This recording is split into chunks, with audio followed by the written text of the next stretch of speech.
I'm officially off work and I'm barefaced and sweaty.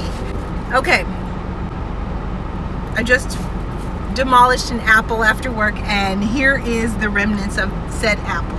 So that's all that's left. I recently saw a blogger talk about how they eat the entire apple except for the seeds, and so they will take the seeds out, but they eat that little fuzzy thing at the bottom of the apple. And I was all cool and trying to pretend like, hey, I can do that. I don't want to waste food. And then all I could do was stare at the little fuzzy thing on the underside of the apple, its little, bottom. And I just could not bring myself to eat that little piece of the apple. So I did eat more of the apple than I usually do, and I took the seeds out.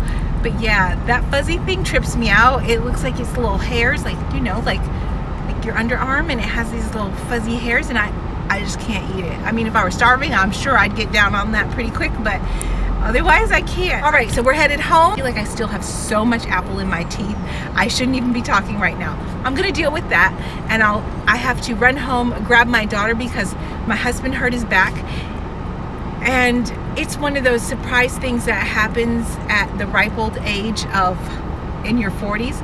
It doesn't happen to everyone, and my former trainer, I should say, told me once that it has to do with core strength, and so I do work to have better core strength, and that's something that we both are working on right now, so that our backs get stronger. But in the meantime, he went to bed normal and he woke up broken, and so that breaks my heart for him.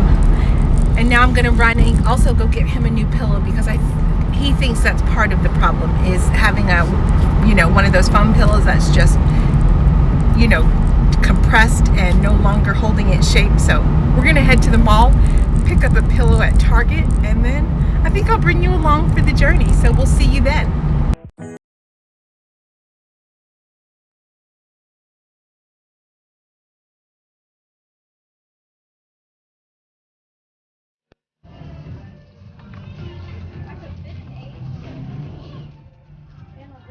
I paid it. Really small. Jasmine, I don't understand what that is.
Okay, so if you just saw my weigh-in, then you know I'm up 1 pound. And so I have to do some things to prepare myself for the coming week, because I am determined to enter into a new block of numbers, which is the 140s. And I'm going to do that this week. I'm going to do everything I can and give it my all and see where we land. But so this morning I got up and I made my baked oatmeal, and it's just been cooling here on the stove. If you ever make this recipe, take it out of the oven and let it cool completely for about 20 minutes to a half an hour before you cut into it. Because if you're not using any oil, and you cut it too soon, all those oats are going to stick to the bottom of your pan. But because it's still hot when you take it out and the oats are wet, they kind of steam, and then you're able to cut slices once it's completely cooled. So I recommend you completely cool it first, otherwise you're going to be dealing with oats that are glued to the bottom of your pan. All right, on to how I'm prepping this week. I just came back from Wegmans and I got a few things.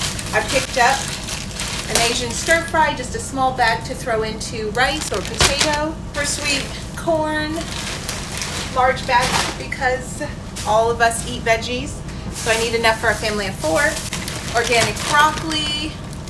And these come in like 4-pound bags. Organic green beans, frozen. That way I can have them longer and we can get through the week without them getting moldy. This is for the kids, my daughter especially, some tortillas for the week, just to add some black beans or refried beans too. Picked up some more fig glaze, balsamic fig glaze for my salads, just so I don't have to add a lot of fats, but I can add a lot of flavor without a lot of fat to my salads and salad dressings. So there's that. Also for my daughter mainly, she loves a good coconut. She loves yogurts, the cashew yogurts in the past. Those are really good. Organic baby cucumbers, because what is life without crunchy little baby cucumbers? Organic romaine. I'll make salads or like boats, like a potato boat, mash up potatoes, vegetables, garlic, put some balsamic glaze on it, and I'll eat them like potato boats. These are from Aldi's now, so most of everything in the beginning came from Wegmans. These are all from Aldi's. Just a pack of cuties. 3 super green plantains that I have to let ripen, and it probably takes about a week. And I always wash these before I let them ripen. I know that they'll spray them sometimes with something that keeps them green, and I found that they won't ripen quickly unless I wash them. So there's a tip. Organic Kaale apples. Oat milk. And an avocado. And I only bought one because I bought a bag last week. So I'll just leave this ripening while we consume the others. My daughter got, these are from Aldi's. She got 2 shots. One is a turmeric called the Golden Child turmeric shot, and the other is Kick It in the Ginger shot. So those are hers. She loves them. Also a 5-pound bag of russet potatoes, and 10 pounds are usually great, but I have some potatoes already, so these are just to supplement what I already have midweek in case we run out. Also for the kids, and every once in a while I'll cut up a slice and make like a chef salad, a plant-based chef salad with just a slice or 2 on top of the salad. But this is the hickory smoked tofurkey sandwich slices. Favorite things to do is just make a honey mustard coleslaw, and it doesn't have any fat, but this is a delicious way to like liven up on the side of a potato maybe. So I like a good honey mustard coleslaw. For the kids also, this keeps them going through the week. They like these corn meatless patties, and I don't typically eat those at all ever, but the kids do. And then some smoked Gouda Follow Your Heart slices, and Follow Your Heart is one of our family's favorite brands. We can all agree on this vegan cheese. There are very few that actually taste great, but this one tastes great, and we love this one. And that's it. All I'm doing is just prepping myself and getting set up for the week. I've got my oatmeal ready for work, and I've got my veggie haul ready to go. So that's it. I'm going to dive right in, and let's see what happens at the end of the week. I know it's going to be I'm aiming for 3 pounds just to see 149. So we'll see how far I get. But even if I aim for it and I miss it by a pound, who's going to complain if I have a 2-pound loss or a 1.5 pound loss? I'm not going to complain, but I'm aiming for my highest and best goal. So I hope you enjoyed this video. If you haven't already, make sure you like and subscribe so that you don't miss any time I upload. I will keep you constantly updated on my journey, and we'll see how far I can get with this. And I hope you're on the other side pursuing your health goals and finding great success. I'd love to hear from you in the comments what changes and tweaks you're making to reach your goals. We could learn from each other, so please be sure to share, because I really do learn from you. Well, until the next video, God be with you, and I'll see you in the next one. Bye. There's not much to do when all I can is thinking about you not doing well.